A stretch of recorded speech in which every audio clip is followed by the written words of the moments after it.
Assalamualaikum warahmatullahi wabarakatuh. Alhamdulillahilladzi arsala rasulahu bil huda wa dinil haq liyudhhirahu 'ala dini kullihi wa kafa billahi syahida. Asyhadu an la ilaha illallah wa asyhadu anna Muhammadan abduhu wa rasuluh, amma ba'd. Teman-teman yang dirahmati oleh Allah, saat ini kita telah memasuki bulan suci Ramadan, bulan di mana diturunkannya Al-Quran. Tak jarang orang-orang di sekeliling kita berlomba-lomba untuk menghatamkan bacaannya. Ada yang sekali, 2 kali, 3 kali, bahkan lebih dalam 1 bulan suci Ramadan. Ada kalanya kita membuka Al-Quran, membacanya dengan lancar, lalu kemudian menutupnya kembali tanpa ada perubahan. Lembarnya bertambah, ayatnya selesai kita bacakan, namun hati kita masih tetap sama. Pernahkah kita bertanya, bagaimana Rasulullah SAW dan juga para sahabat berinteraksi dengan Al-Quran? Bukan sekedar membaca atau menghafalnya, tetapi tentang bagaimana para sahabat membiarkan ayat demi ayat yang mereka baca untuk masuk, hidup, dan meresap di dalam tubuhnya. Salah satu contohnya adalah kisah Sayyidina Umar bin Khattab. Sayyidina Umar kita kenal sebagai sosok yang kuat, tangguh, pemberani, tidak mudah menyerah, tidak mudah goyah. Tetapi di balik ketegasannya itu, ada hati yang sangat lembut ketika berhadapan dengan ayat Tuhannya. Suatu ketika, di malam yang sunyi, Sayyidina Umar membuka Al-Quran, membaca surah At-Tur. Ayat demi ayat Sayyidina Umar lantunkan, sampai Sayyidina Umar membaca ayat yang membuatnya berhenti termenung. Ayat itu berbunyi, sesungguhnya azab Tuhanmu pasti benar-benar terjadi, dan tidak ada satu orang pun yang dapat menolaknya. Ayat itu singkat, tidak panjang, tidak rumit.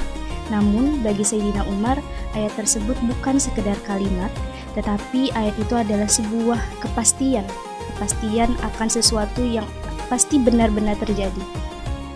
Tubuh Sayyidina Umar gemetar, hatinya bergetar begitu hebatnya.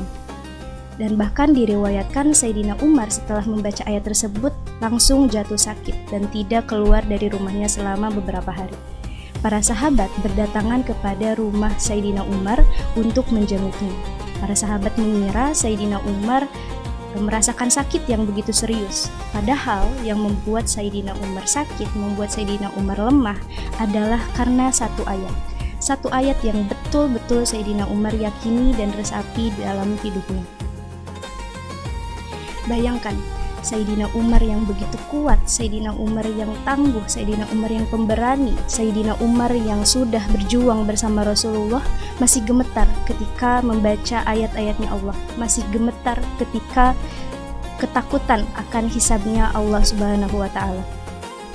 Sedangkan kita, sudah berapa kali kita mendengarkan ayat-ayat tentang surga, tentang neraka, tentang hari kiamat, tentang hari pembalasan, namun hati kita masih merasa tenang.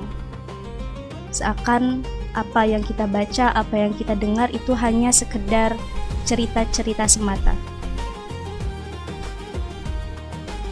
Teman-teman, kisah ini bukan untuk menakut-nakuti kita, bukan untuk membuat kita putus asa tanpa harapan, tetapi kisah ini adalah sebuah pengingat bahwa Al-Quran diturunkan oleh Allah bukan untuk kita lalui, bukan untuk kita abaikan begitu saja. Tetapi Al-Quran Allah turunkan sebagai cahaya yang cahayanya harus selalu kita rasakan, harus selalu kita cari ketenangannya, selalu kita resapi makna-maknanya. Dan di bulan suci Ramadan ini, jangan biarkan fokus kita hanya mengejar kuantitas bacaan kita. Karena bulan Ramadan bukan sekedar menghitung seberapa sering kita menghatamkan Al-Quran, seberapa banyak juz, ayat, surat yang kita baca di dalam 1 bulan, tetapi pastikan ada ayat yang membuat kita berhenti, terdiam, dan merenung, membuat hati kita gemetar. Dan semoga jika Sayyidina Umar dengan sosoknya yang kita kenal sebagai sosok yang kuat bisa gemetar karena membaca ayat Allah, maka semoga hati kita yang rapuh ini selalu Allah lembutkan untuk menangkap makna-makna yang ada di dalam Al-Quran. Dan semoga kita termasuk hamba-hamba yang tidak hanya membaca Al-Quran, tetapi juga hamba-hamba yang mampu menangkap dan meresapi makna-makna dari Al-Quran. Barakallahu fiik. Wassalamualaikum warahmatullahi wabarakatuh.